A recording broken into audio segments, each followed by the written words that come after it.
Okay, from the last video that I had made, chapter or part 20 or 32, I told you that I was going to be cutting that existing removable floor pan out to better fit around the end of the block, and that's what I've done.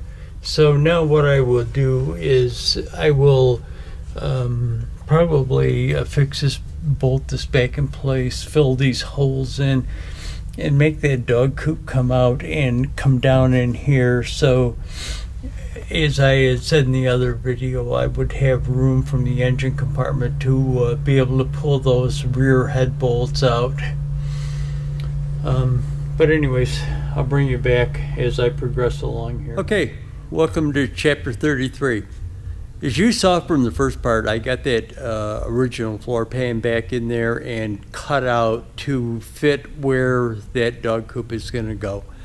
I'm going to be continuing working on that. I got some material for it, and that'll be, those things will be part of this chapter also. But one of the things that's going to be going on is I'm going to be doing a lot of explaining about some issues that came up. Well, let's not call them issues, potential issues that could be arising in it. So things that need to be addressed, and I'm going to explain that. I got the rear cab mounts on, and that will be part of this video also. So stay tuned, part 33. I'm back behind the rear of the cab. Now, what we had done before is we had these two boards just laying across the motor mounts, the top of the motor mounts, and underneath this cab rail. So I had to get it up off of those boards because I wouldn't be able to make the extensions for the cab mount with the boards in the way. So what I did is jacked it up, and I'll set the boards over on the side so that I can work on the motor mount, or on the cab mounts, the rear cab mounts. What happens is there's that protruding piece of the rubber that fits in that hole. What I want to do is I don't want the rubber on the bottom, because the mount pillar, there would be too much flex in it that way. So I would want the rubber on the top part of the pillar to keep the flex of the pillar out of the equation. In other words, there would be more movement if the rubber was on the bottom of the pillar than if the rubber was on the top of the pillar and the cab was just absorbing the flex. So I want to make provisions to get those rubbers up to the top, but I just want to see right now what I am for a square. So what I'm going to do is I've cut a couple of 1/2-inch rods about 12 inches long, and I'm just going to drop them down through there to make sure everything is square back here. What I'll do is I'll kind of mount the camera on the tripod and shoot it that way. Okay, so what I've done is I've got some blocking that will equal approximately within 1/4 inch. It will equal the distance that I want to drop the cab down to give me enough room in there to create them spacers to where it was kind of level before when I had set the spacers for the front half. So just got a little cribbing in there, gonna let it down on that cribbing, and then I will figure out, see if those spacers are centered on the holes that drop down through the cab. If not, I will correct that, and then I will figure out what I'm going to use for the spacers to get those cab mounts for the rear cab mounts done. So what I did is I actually had to jack it up a little more and put another board under there. Somehow I screwed up and mismeasured that distance in there, but I put that other board on there. No, it's a slight bit, it's a slight bit high, but I'll compensate for it when I make the the riser bracket for this. What I've got to do is, this washer went on top, so that washer, I don't want to put the rubber directly against the cab, so I'm going to leave that washer in there. That washer will go up like that. The rubber will be underneath it. What I've got to do is find something that will encompass this, but let that notch go through there. I want to keep that notch in there so that it keeps it in place. So what I'm going to try and do is go out and see if I can find a washer that's about an inch, it might be like 1.25 inches. I don't have my tape measure on me. The outside diameter of that protrusion, and so that it encompasses that. Then what I'll do is I'll weld something up. Probably it's going to be a piece of pipe that will be welded to that washer and welded to another flat, probably 2 washers, another flat piece under this. And then what I'll do again is, like I did with those front ones, I'll put a washer that keeps that on the bottom of that plate, that keeps it centered in that hole in that bracket for the cab mount. But I'll show it to you as it progresses. Okay, you guys are probably going to hate me, but what I did is, after I went on this rant a week ago or so about Fastenal, I actually went to Fastenal and picked these up. Now, the reason I did it is because I probably knew, well, they're local. They're within like 1.5 miles of my shop. Now, I could have probably gone downtown into Buffalo to one of the supply houses down there and got it, but that's like a 20-mile drive. So, or I could have made it, but I went to Fastenal. These things like cost me $2 a piece. They're washers, and they fit in, that thing fits into it. So I can weld the piece of pipe onto it, sit this on it, and go up into it. So I know that I went on a rant about Fastenal, but you know, it was a better possibility of that they would have it than anybody, or having to drive 20 miles to get it. Of course, I could have made it, but it would have taken me much longer to make it than it would to drive 1.5 miles to pick it up there. And here is that rear cab mount. After I got it tacked up, I brought it over and put it on there.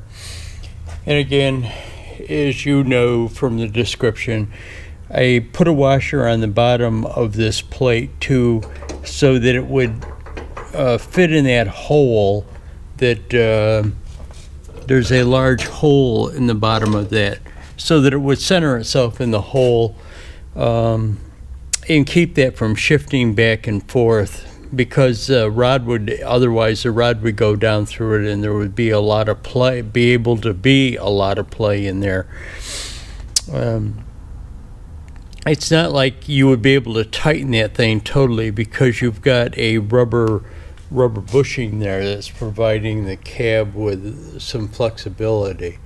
And again, I put that rubber bushing on top to reduce the amount of flex, so that it would absorb some of the road bumps and shifting and vibration and stuff like that.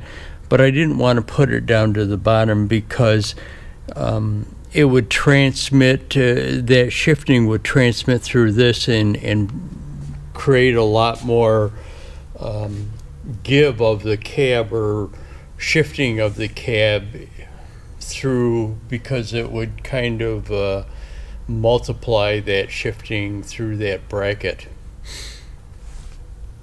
But anyways, I'm going to go do the other one. I got to take that one out and weld it out and build the other one, and then I'll bring you back. I'm not going to show it, any of it. I kind of showed it in, you've seen the video of it being assembled a little bit, what I was using and how I was doing it. So I'm not going to show it in a shop update or in a video of me welding them out or building them. I'll just bring you back when they're on. Here's the second one of those rear cab mounts tacked out. I'm going to go over, fit them both onto the truck, make sure everything is good, and then I'll bring them back and weld them out. But I'll take you over and show it to you as I test fit them on the truck. And here we are over the truck with the two cab rear mounts in place. Now they're only tacked up, but they're in place. The rods are down through them, and all the blocking is out of it. So there we go. Again, what I'm going to do is at some point in time I'll block it back up, take them things out, weld them out, and then set them back in here. Now I ordered all the stuff to rebuild the engine this morning, so probably, he said it probably wouldn't be in for like a week or so. Probably the latter part of next week or the beginning of the following week after that, I will be pulling the engine out, separating it from the transmission and prepping it to get rebuilt. But anyways, I'll bring you back. You know, I'm back over here to the engine, and I want to kind of explain something else to you, because I'm getting close to rebuilding this engine, being able to pull it out and rebuild this engine. Now, some things have to be done. I kind of want to make that doghouse, and I've got the metal for that, or some of the metal for that, and I'll explain that, take you over and explain that to you in a minute. But let me bring you over here. Now, I just kind of inserted this segment about the intake manifold and what I'm going to be doing with that, but let me tell you something else that came up. I'm starting to kind of delve into this electrical issue with the truck, and it maybe not an issue, but let me rephrase that and say delve into this electrical wiring that I'm going to be needing for the truck. So one of the things that I started thinking about was the existing alternator that was on this truck, and I kind of started doing a little research on what alternators basically are on trucks, and they're saying that on existing trucks, depending on the size of the truck and what it's running, the alternators are anywhere from 160 amps up to like 580 amps output. So that would be peak output. There is another output formula that's actually more relevant to the output of the alternator, and that's what the alternator puts out at idle. Because a lot of the recharging and stuff is, as you probably know, is done at idle. So let me delve into it a little more. What I did is I had the existing alternator, and it was I think it's called a fleece nivelle. And what it is, there's a company called Prestolite, and just ironically, Prestolite has a plant not too far from here that I used to do a lot of work at. Prestolite is actually owned by Motorola now, and ironically, that plant was a Motorola plant before they built a new one here around this area, and moved out of that plant, and Prestolite moved into that plant.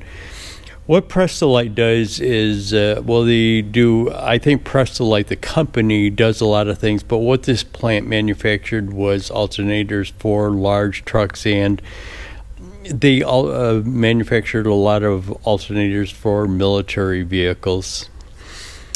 But I regress here. This fleece nivelle was a part of Prestolite.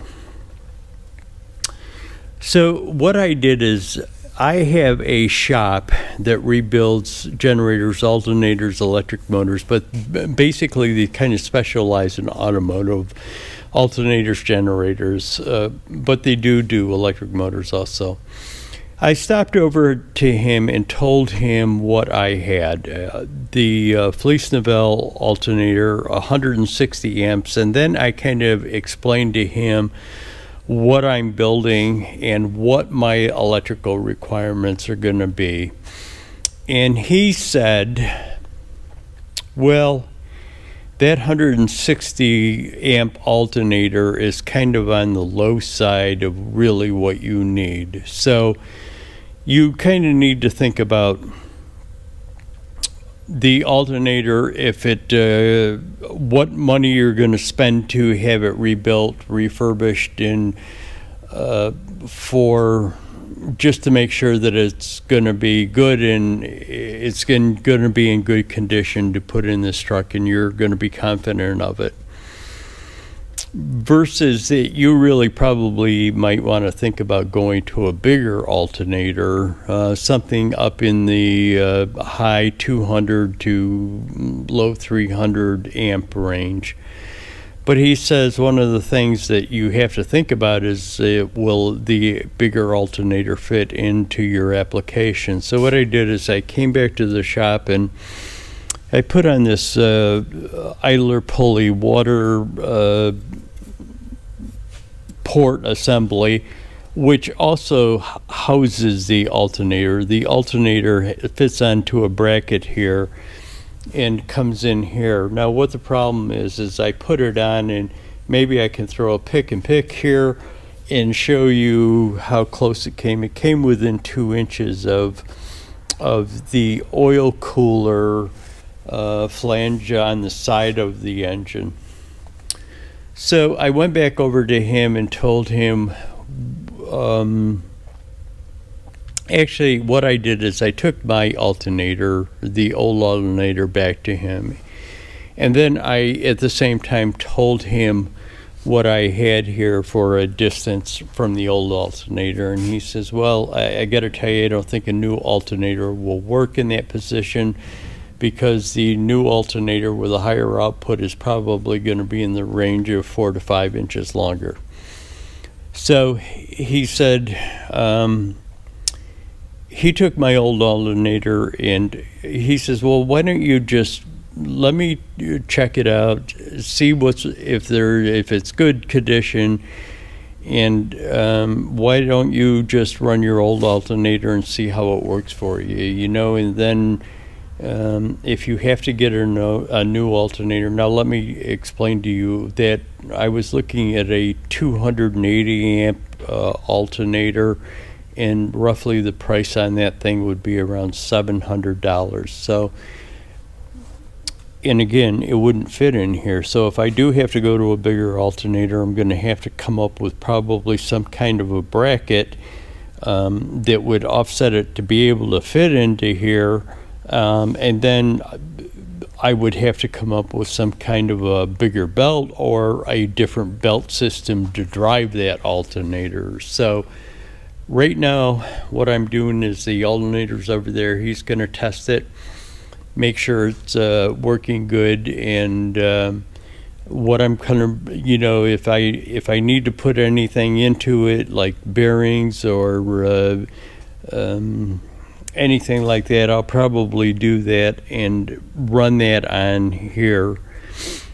But I just kind of wanted to show it to you, and this chapter is going to turn out to be a technical one about explaining where we're going with it. So with that being said, let me shut you off and I'll bring you over and tell you why he thinks that alternator's on the low range of this thing.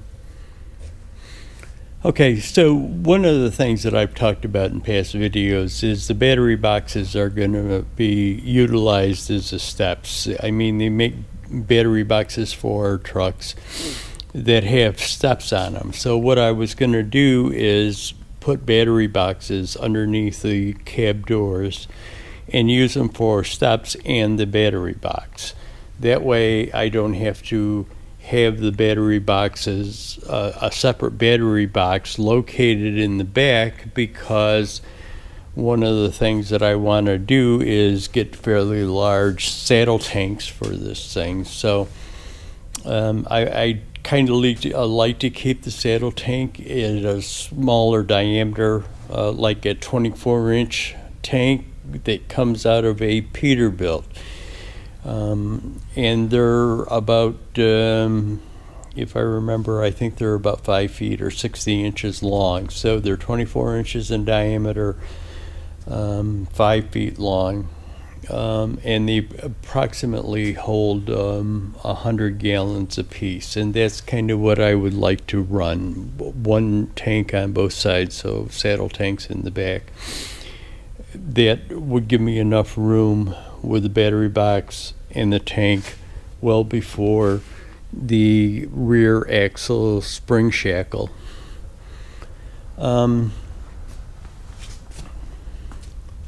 So what I was planning on doing is running 3 batteries for the truck. So 3 batteries for the lighting on the truck, the starter, and everything that has to do with the truck. Lighting, again, lighting, wipers, heater, starter, gauges, what else? Cab lighting, internal cab lighting, and everything like that. On the passenger side, this battery box, what I was thinking about doing is throwing 2, and let me call them auxiliary batteries in here. What I would be running the auxiliary batteries for is a sleeper. Now, what I'm thinking about doing is putting a cab heater or a sleeper heater in that. Now, those heaters are what they are small diesel-fired heaters. So the heater is a combined unit of having a small pump that draws out of the fuel line, the diesel fuel line, and a fan and stuff like that. And what it would do is it runs off 12-volt batteries. So this would, what would be the auxiliary batteries would be for, is to run that. At the same time, they also make, this same company makes a heater that you can keep the engine warm on cold nights. So if you're sleeping in the cab, the sleeper, you can have the engine stay warm by having this auxiliary heater warm the engine too. Now, what the problem is, and I've talked to some guys that drive semis, is their cab heater, sleeper heater, is fed from their main battery system, and they have a problem of it draining the battery down. There's a warning that the battery is getting low, and what happens is it wakes them up, and they'll have to go up, start the truck, and recharge the batteries to keep that heater running. So what my thought was is I wanted to keep them separately. I'd have 3 batteries for the main truck starting and etc., and 2 batteries auxiliary that could be isolated through an auxiliary battery isolation switch that wouldn't allow these batteries, those 2 batteries, to backfeed or pull power out of the main primary truck batteries if they start to run low because of the heater being on. So it would never drain the starting batteries or the main truck batteries. But what the guy said about that 160-degree amp alternator, he says you're probably going to be running those 2 batteries low or draining them out mostly, and when you go and start your truck in the morning, most of the current from this 160 amp alternator is going to go into recharging those batteries. No, he says it's probably going to work, but it says it could, you know, depending on what you're running in the morning, lights, wipers, heater, everything in the truck, it could have a lowering effect on the output of lights and stuff like that, because most of the power is draining back into recharging them batteries. But I'm going to try it. I'm going to put the 160 amp alternator back on as long as it's good. And I don't have to buy a new one. You know, if it's bad and I have to get a new one, then I'll probably get a bigger one and figure out how I'm going to adapt it into the engine to begin with. There's no sense buying another 160 amp alternator to replace it if it's not going to be strong enough. So I would just, you know, if that alternator that I took over to him is shot, I will, and it has to be totally rebuilt. Instead of putting money into rebuilding it to not be sure that it's going to perform correctly in my application, I'd probably just go with a bigger alternator to begin with and have to deal with the fact of how I'm going to get it to fit in there, or how I'm going to mount it. But it might not be an issue at all. You know, I might be able to put the 160 amp alternator on there and never have an issue with battery, these two auxiliary batteries pulling too much power out of that alternator. So time will tell, but it's all things that I'm kind of dealing with, aspects that I'm kind of dealing with. Back on the Ford haul truck, one of the things, when I rebuild the engine, one of the things that I'm doing is putting a larger turbo on it. I'm going to put a larger turbo on it. And I know somebody that works on Cummings all the time, and he is going to turn up the P-pump for me. But I'm putting a larger turbo on it, exhaust manifold that will adapt to that turbo without an adapter bushing, let's call it a bushing, but an adapter plate. To go from the existing manifold openings to the what's going to be the larger turbo. But what you're looking at is just some one of the things that they do not make for it is an intake plenum. And I will take you over and show it to you, but I'm just showing you the book that where I've done some calculations on it. But let me take you over and show you with the existing intake plenum exactly what I'm talking about. Okay, we're over here at the welding bench, and I've got the intake plenum over here, and this sits on top of the head, and it's fed by this elbow into it. Now, this existing intake plenum had, if any of you guys are familiar with Cummins engines, you know that the new style, or the 5.9 and 6.7, have a grid heater that sits on the intake manifold. Well, the A3 did not have a grid heater. What it had is these inlets, these port inlets. And what that did is it fed diesel fuel into it, in through this, out of a solenoid valve. So it fed diesel fuel into it, and it was electric, and it connected up, and what it did was fired that diesel fuel as kind of a preheat for the engine starting. I'm going to eliminate that, but what all of that did is severely restricted the flow into into the port. What is like a 3.5 inch opening on that thing got restricted down, and you can see how much it's restricted down. So what I did was I was over here and I laid out that opening, and what I'm going to do, and I'll take you back to the book and show it to you, is cut one continuous slot and have a kind of a dome shaped thing where an inlet similar to that will feed in, and it will feed air in directly along the entire length of it. And let me take you back over to the book and I'll kind of show you what I was talking about. So this is kind of a cardboard template, and it's a template of that existing manifold.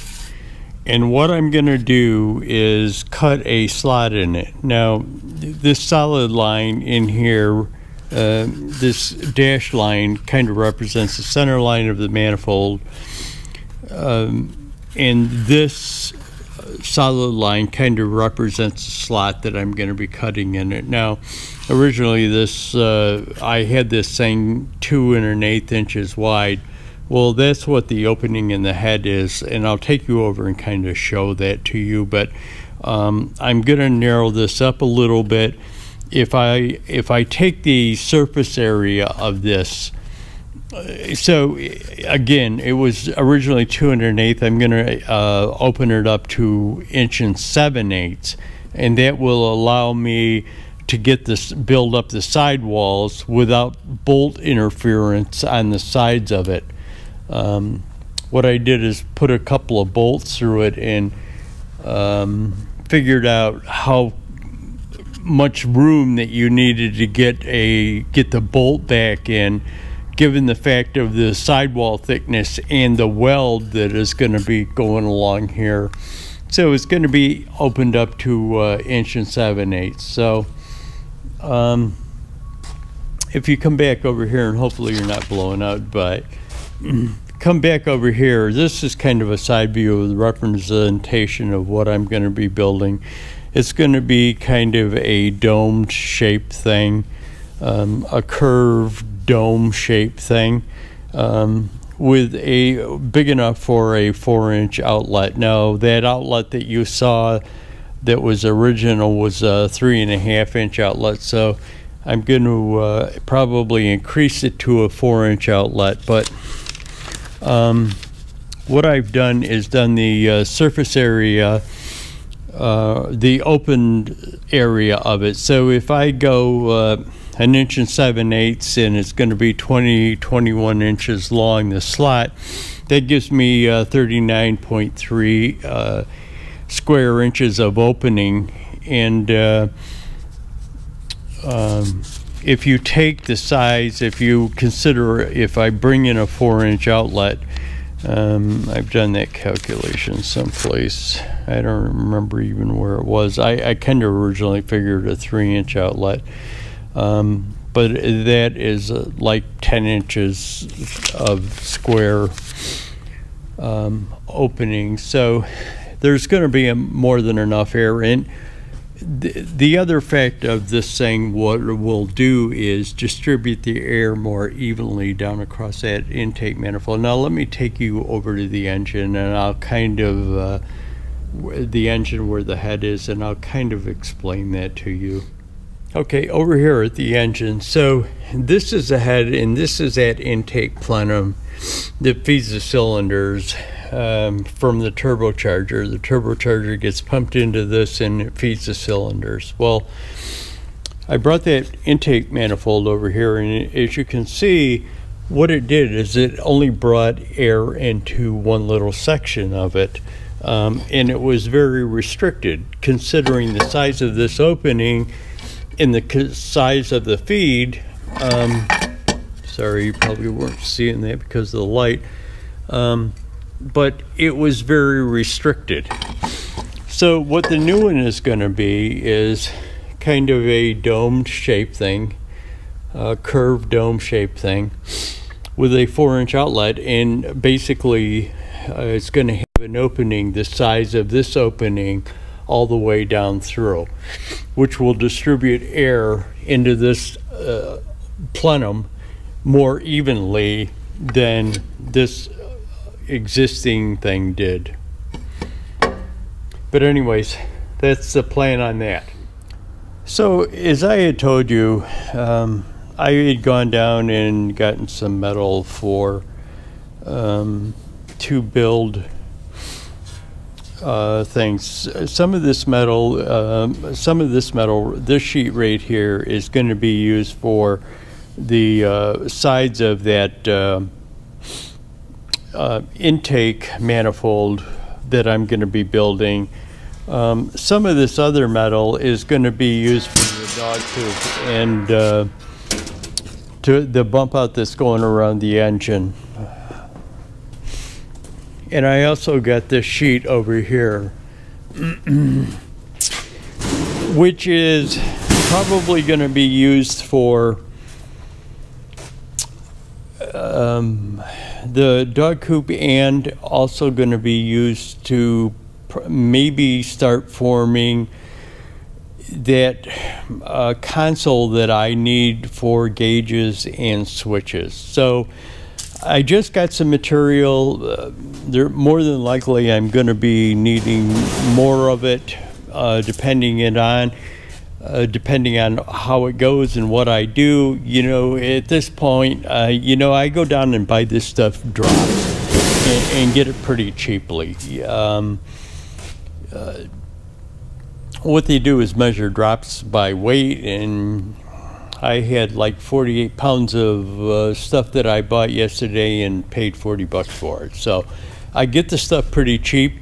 So, you know, again, I'm not really sure that console for the gauges and switches that I'm going to make it out of sheet metal. There could be a possibility that I might try and form something up using fiberglass, and kind of mold something that's going to look good instead of. It's hard to mold sheet metal. I mean, if you have rollers and